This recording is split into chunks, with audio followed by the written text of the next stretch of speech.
ಒಂದು ಕಾಲದಲ್ಲಿ ಕುಟುಂಬ ಸಮೇತರಾಗಿ ವಾಸಿಸುತ್ತಿದ್ದ ಕಟ್ಟಡಗಳು ಈಗ ಪಾಳು ಬಿದ್ದು ಅನೈತಿಕ ಚಟುವಟಿಕೆಗಳ ಅಡ್ಡೆಗಳಾಗಿ ಬಳಕೆಯಾಗುತ್ತವೆ. ಹೌದು, ಇದು ಚಳ್ಳಕೆರೆ ನಗರದ ಕೈಲಾಸ್ ರಸ್ತೆಯಲ್ಲಿರುವ ನಗರಸಭೆ ಸಿಬ್ಬಂದಿಗಳ ನಿರ್ವಹಣೆ ಹಾಗೂ ವಾಸ ಮಾಡದೇ ಇರುವ ಕಟ್ಟಡಗಳು ಶಿಥಿಲವಾಗಿದ್ದು, ಇದನ್ನೇ ಬಂಡವಾಳ ಮಾಡಿಕೊಂಡ ಯುವಕರು ಪಾಳು ಬಿದ್ದಿರುವ ಮನೆಗಳಲ್ಲಿ ಅಕ್ರಮ ಮದ್ಯ, ಗುಟ್ಕಾ, ಸಿಗರೇಟು ಅಕ್ರಮ ಚಟುವಟಿಕೆಗಳ ತಾಣವಾಗಿದೆ.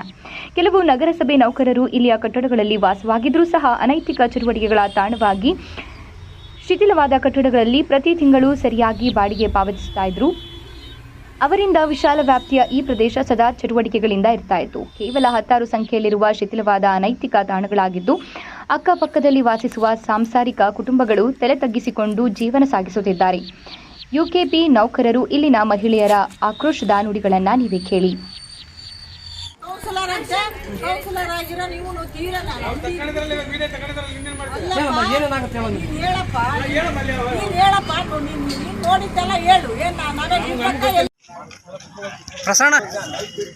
ಜನಧ್ವನಿ ಡಿಜಿಟಲ್ ಮೀಡಿಯಾ ವರದಿ ಎಫೆಕ್ಟ್. ಒಂದು ಕಾಲದಲ್ಲಿ ಕುಟುಂಬ ಸಮೇತರಾಗಿ ವಾಸಿಸುತ್ತಿದ್ದ ಕಟ್ಟಡಗಳು ಈಗ ಪಾಳು ಬಿದ್ದು ಅನೈತಿಕ ಚಟುವಟಿಕೆಗಳ ಅಡ್ಡೆಗಳಾಗಿ ಬಳಕೆಯಾಗುತ್ತಿವೆ ಎಂಬ ತಲೆಬರಹದಡಿಯಲ್ಲಿ ಚಳ್ಳಕೆರೆ ನಗರ ಕೈಲಾಸ್ ಗ್ಯಾಸ್ ರಸ್ತೆಯಲ್ಲಿರುವ ನಗರಸಭೆ ಸಿಬ್ಬಂದಿಗಳ ನಿರ್ವಹಣೆ ಹಾಗೂ ವಾಸ ಮಾಡದೇ ಇರುವ ಕಟ್ಟಡಗಳು ಶಿಥಿಲವಾಗಿದ್ದು, ಇದನ್ನೇ ಬಂಡವಾಳ ಮಾಡಿಕೊಂಡ ಯುವಕರು ಪಾಳು ಬಿದ್ದಿರುವ ಮನೆಯಲ್ಲಿ ಅಕ್ರಮ ಮದ್ಯ, ಗುಟ್ಕಾ, ಸಿಗರೇಟು ಅಕ್ರಮ ಚಟುವಟಿಕೆಗಳ ತಾಣವಾಗಿವೆ ಎಂದು ಸುದ್ದಿ ಬೆಳಕು ಚೆಲ್ಲಿದ ಬೆನ್ನಲ್ಲೇ ಚಳ್ಳಕೆರೆ ಪೊಲೀಸ್ ಠಾಣಾಧಿಕಾರಿ RF ದೇಸಾಯಿ ಹಾಗೂ ಸಿಬ್ಬಂದಿಗಳು ಭೇಟಿ ನೀಡಿ ಪರಿಶೀಲನೆ ನಡೆಸಿದ್ದಾರೆ.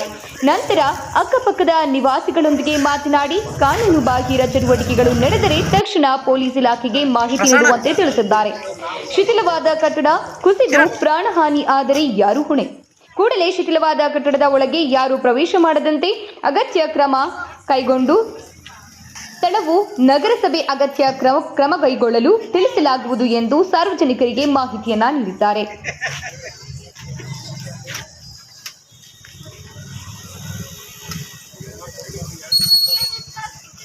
ಏರಿಯಾಕ್ಕೆ ಬಂದಿದ್ರಾ?